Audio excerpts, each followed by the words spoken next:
A Fox News alert. President Trump is on his way back to Washington after an historic week in Asia, and the president ending his trip with the highly anticipated face-to-face meeting with Xi Jinping. It was an outstanding group of decisions, I think, that was made. A lot of decisions were made, too. There wasn't too much left out there. And we've come to conclusion on many very important points.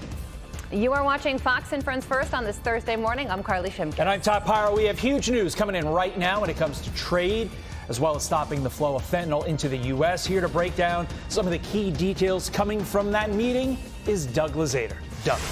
Hey, good morning. The president said that on a scale of 0 to 10, this meeting was a 12. He boarded Air Force One overnight for the long trip home from South Korea, telling reporters along the way that the meeting with Chinese President Xi Jinping was a roaring success. I thought it was an amazing meeting. He's a great leader of a very powerful, very strong country in China. We're in agreement on so many elements. I'll be going to China in April, and he'll be coming here sometime after that, whether it's at Florida, Palm Beach, or Washington, D.C. Okay, the niceties aside, both sides really lowered the temperature, with China agreeing to buy U.S. soybeans and allow the export of rare earth elements.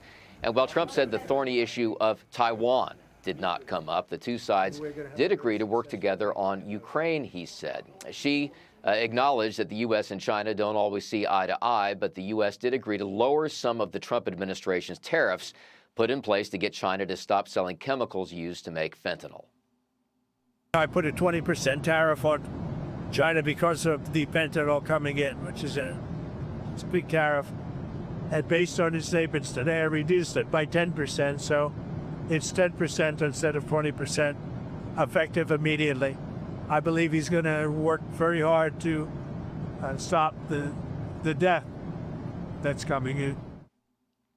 And just before the meeting, the president announced that he was reluctantly resuming nuclear tests in response to what other nuclear powers are doing. It had to do with others. They seem to all be nuclear testing. We have more nuclear weapons than anybody. We don't do testing. You know, we've halted it many years ago. But with others doing testing, I think it's appropriate that we do also. Okay, but as far as the talks are concerned, you have both China and the United States appearing to be taking a step back from an all-out trade war, and the president said that a signed trade agreement may not be far behind. Todd and Carla. Of course, we'll be waiting for that. Doug Luzader, great recap. We appreciate it. With that, let us bring in former military diplomat to Asia, Brent Sadler. Brent, based upon what we know about the details of this meeting, what we heard from Doug Luzader, give it a grade based upon the U.S. side. Yeah. I'd say it's an A, and the reason for that is both sides clearly wanted the same thing, a positive beginning to a new phase of these negotiations. And I think it was helpful that they included more than just economics in these negotiations, because there's quite a lot of issues that are weighing in on this bilateral relationship. Well, just before the meeting took place, the president posted this about nuclear weapons. The United States has more nuclear weapons than any other country. This was accomplished including a complete update and renovation of existing weapons during my first term in office. Because of the tremendous destructive power, I hated to do it, but had no choice. Russia is second, China a distant third, but will be even within 5 years. Because of other countries' testing programs, I have instructed the Department of War to begin testing our nuclear weapons on an equal basis. That process will begin immediately. Thank you for your attention to this matter. The president, like I said, posted that just before this meeting with Xi Jinping started, which is no doubt strategic. No, absolutely. Very strategic. And it was the only question that you heard asked on camera before the press was ushered out of the meeting. The United States, since 2010 under President Obama, has taken far too long a delay in recuperating its nuclear enterprise. We can't even manufacture the warheads that we were producing during the Cold War, and it's going to take a lot of money and a lot of time to revive that. And this testing that President Trump mentioned is long overdue, but it's also a strategic signal. And I think it's important to note that he listed both Russia and China as to why the United States is having to revive its nuclear arsenal. Of course, rare earths were a priority in these discussions. Here's the president on rare earths. Listen. The rare earth has been settled, and that's for the world. I mean, worldwide. This was a worldwide situation, not just a U.S. situation. So we continue to produce the rare earths and buy the rare earths and everything else, when you see from other countries. But China is, that whole situation, that roadblock is gone now. There's no roadblock at all on rare earth. That will hopefully disappear from our vocabulary for a little while.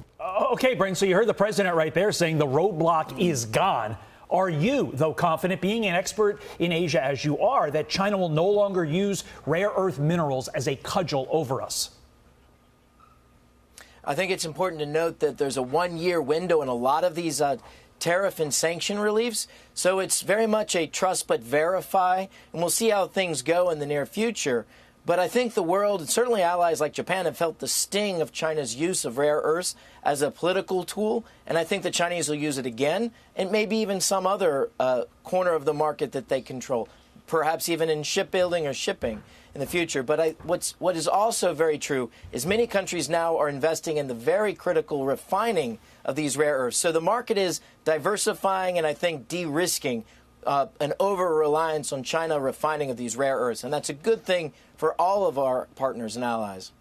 Yeah, Brent, 7 years ago in Argentina, President Trump had a similar conversation with Xi Jinping when it comes to fentanyl, asked Xi Jinping to stop the flow of the fentanyl precursors into our country, and Xi agreed, and then did nothing to change China's behavior despite that agreement.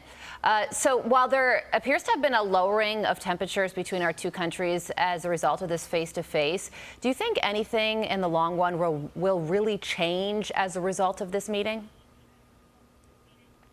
The only way that things will change in a meaningful and sustained way is on the issue of rare earths in particular, is if other countries and the United States develop their own ability to refine what they need in the rare earths. The material itself is not hard to get, but the refining is actually pretty caustic and produces a lot of pollution. We have to find a way to do more of that ourselves. A lot of countries are doing that. That's a good thing to de-risk this. We can't be over-reliant on China, who may be in friendly relations or tending in that back to friendly relations. They are not a friend or a partner overall. Well, it was an hour and 40-minute long meeting, and like Doug said at the top, the president said from a 0 to 10 scale, it was a 12. So he's on Air Force One, pleased with the outcome of his face-to-face. Brent Sadler, thank you for joining us this morning. I'm Steve Ducey. I'm Brian Kilmeade. And I'm Ainsley Earhart. And click here to subscribe to the Fox News YouTube page to catch our hottest interviews and most compelling analysis.